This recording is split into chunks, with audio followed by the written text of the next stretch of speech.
Ang ating ebanghelyo ngayong Biyernes, ikapito ng Nobyembre, ay mula sa ebanghelyo ni San Lucas, kapitulo 16, bersikulo 1 hanggang 8. Sinabi ni Jesus sa kanyang mga alagad, "May taong mayaman na may isang katiwala.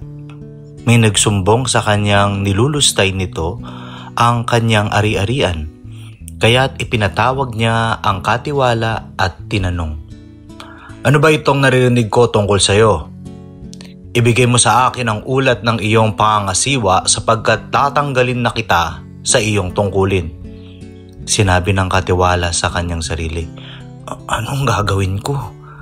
Aalisin na ako ng aking amo sa pangangasiwa. Hindi ko kayang magbungkal ng lupa. Nahihiya naman akong magpalimos. Alam ko na ang aking gagawin. Maalis man ako sa pangangasiwa ay tatanggap naman sa akin sa kanilang tahanan. Kaya't isa-isa niyang tinawag ang may mga utang sa kanyang amo. Tinanong niya ang una, 'Magkano ang utang mo sa aking amo?' Sumagot ito, 100 tapayang langis po." Kaya sabi ng katiwala, "Heto ang kasulatan ng iyong pagkakautang. Dali, maupo ka't palitan mo. Gawin mong 50. At tinanong naman niya ang isa, "Ikaw, gaano ang utang mo?" Sumagot ito, 100 kabang trigo po." "Heto po ang kasulatan ng iyong pagkakautang," sabi niya. "Isulat mo 80.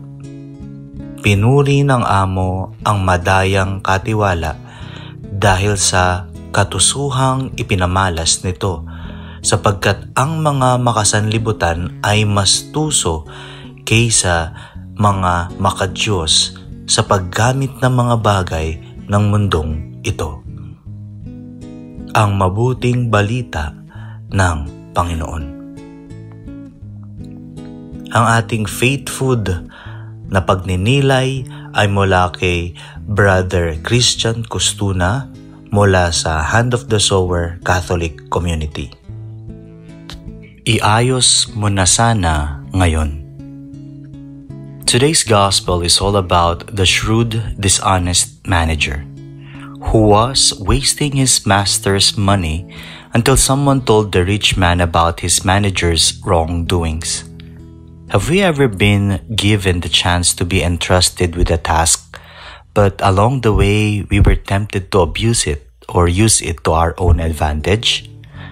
Nakakalungkot mang isipin, ngunit ang kaisipan natin pagdating sa kapangyarihan, titulo, pangalan at impluwensya na nakakabit sa ating pagkatao ay nagagamit din natin hindi lamang sa kabutihang dulot nito sa lahat, kundi pati na rin sa mga pansariling interes, makuha lamang ang ninanais natin. Kahanga-hanga ang pinakitang ginawa ng tusong katiwala sa talinghaga na ito, na kung saan ay naisip niya ang katotohanang maaari siyang matanggalan ng trabaho. Nakita niya ang nagawa niyang pagkakamali at naging daan ito upang ang mga taong may pagkakautang sa kanyang amo ay isa-isa niyang binawasan ng pagkakautang na ikinamangha naman ng kanyang amo.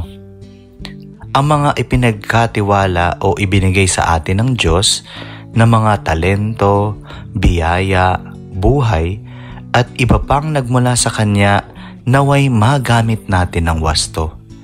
Natukso man tayo at nagpadala sa mga personal nating interes noon, nawa ay maiayos at mabago na natin ang ating pag-uugali at gawi. Huwag abusuhin ang ipinagkatiwala ng Diyos sa atin. Iayos mo na sana ngayon, kapatid. Manalangin tayo. Panginoon, turuan mo po akong maging matuwid sa lahat ng pagkakataon. Sa ngalan ng Ama at ng Anak at ng Espiritu Santo. Amen.